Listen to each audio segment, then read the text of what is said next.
Kejadian pasal 38 ayat 1 sampai 30. Yehuda dan Tamar. Pada waktu itu Yehuda meninggalkan saudara-saudaranya dan menumpang pada seorang Adulam yang namanya Hira. Di situ Yehuda melihat anak perempuan seorang Kanaan. Nama orang itu ialah Syua. Lalu Yehuda kawin dengan perempuan itu dan menghampirinya. Perempuan itu mengandung, lalu melahirkan seorang anak laki-laki dan menamai anak itu Er. Sesudah itu, perempuan itu mengandung lagi, lalu melahirkan seorang anak laki-laki dan menamai anak itu Onan.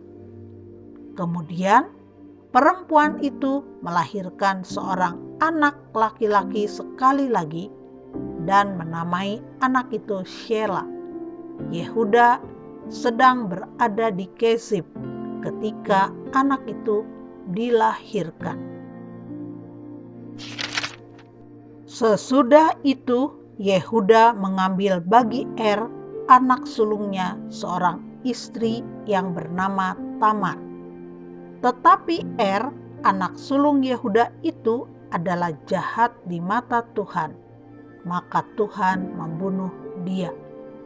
Lalu berkatalah Yehuda kepada Onan, "Hampirilah istri kakakmu itu, kawinlah dengan dia sebagai ganti kakakmu, dan bangkitkanlah keturunan bagi kakakmu." Tetapi Onan tahu bahwa bukan ia yang mempunyai keturunannya nanti. Sebab itu setiap kali ia menghampiri istri kakaknya itu, ia membiarkan maninya terbuang, supaya ia jangan memberi keturunan kepada kakaknya.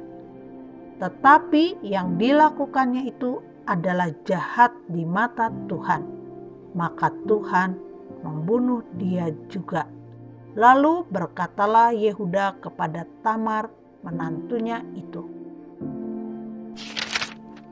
"Tinggallah sebagai janda di rumah ayahmu sampai anakku Shela itu besar." Sebab pikirnya, jangan-jangan ia mati seperti kedua kakaknya itu. Maka pergilah Tamar dan tinggal di rumah ayahnya. Setelah beberapa lama, matilah anak Syua istri Yehuda. Habis berkabung, pergilah Yehuda ke Timna kepada orang-orang yang menggunting bulu domba-dombanya bersama dengan Hira, sahabatnya, orang Adulam itu. Ketika dikabarkan kepada Tamar, "Bapa mertuamu sedang di jalan ke Timna untuk menggunting bulu domba-dombanya," maka ditanggalkannyalah pakaian kejandaannya. Ia bertelekung dan berselubung, lalu pergi duduk di pintu masuk ke Enaim yang di jalan ke Timna. Karena dilihatnya bahwa Shela telah menjadi besar dan dia tidak diberikan juga kepada Shela itu untuk menjadi istrinya. Ketika Yehuda melihat dia, disangkanyalah dia seorang perempuan sundal, karena ia menutupi mukanya. Lalu berpalinglah Yehuda mendapatkan perempuan yang di pinggir jalan itu, serta berkata, "Marilah, aku mau menghampiri engkau." Sebab ia tidak tahu bahwa perempuan itu menantunya. Tanya perempuan itu, "Apakah yang akan kau berikan kepadaku jika engkau menghampiri aku?" Jawabnya, "Aku akan mengirimkan kepadamu seekor anak kambing dari kambing dombaku." Kata perempuan itu, "Asal engkau memberikan tanggungannya sampai engkau mengirimkannya kepadaku." Tanyanya, apakah tanggungan yang harus kuberikan kepadamu?" Jawab perempuan itu, "Cap meteraimu serta kalungmu dan tongkat yang ada di tanganmu itu." Lalu diberikannya semuanya itu kepadanya.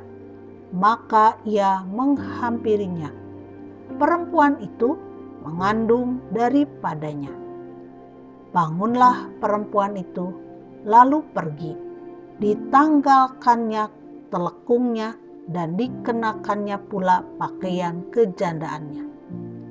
Adapun Yehuda, ia mengirimkan anak kambing itu dengan perantaraan sahabatnya orang Adulam itu untuk mengambil kembali tanggungannya dari tangan perempuan itu.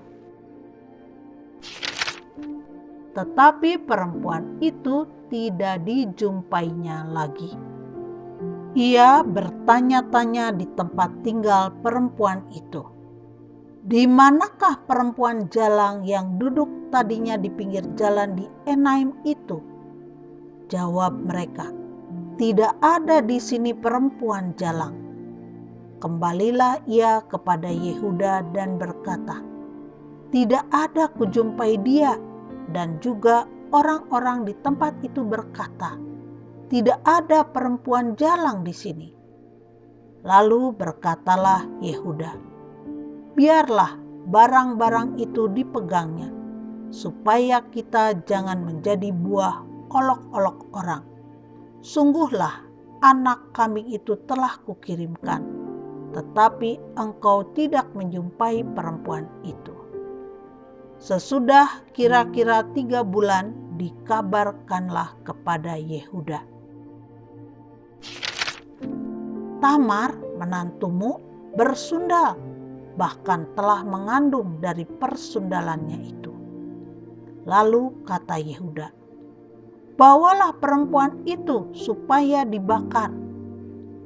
Waktu dibawa, perempuan itu menyuruh orang kepada mertuanya mengatakan, "Dari laki-laki yang empunya barang-barang inilah aku mengandung." Juga dikatakannya, "Periksalah siapa yang empunya cap meterai serta kalung dan tongkat ini."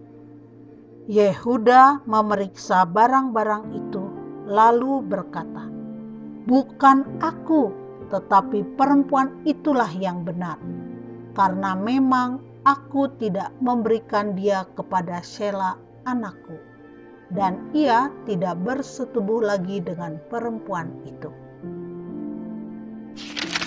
Pada waktu perempuan itu hendak bersalin, nyatalah ada anak kembar dalam kandungannya. Dan ketika ia bersalin, seorang dari anak itu mengeluarkan tangannya, lalu dipegang oleh bidan. Diikatnya dengan benang kirmisi serta berkata, "Inilah yang lebih dahulu keluar." Ketika anak itu menarik tangannya kembali, keluarlah saudaranya laki-laki. Dan bidan itu berkata, "Alangkah kuatnya engkau menembus keluar."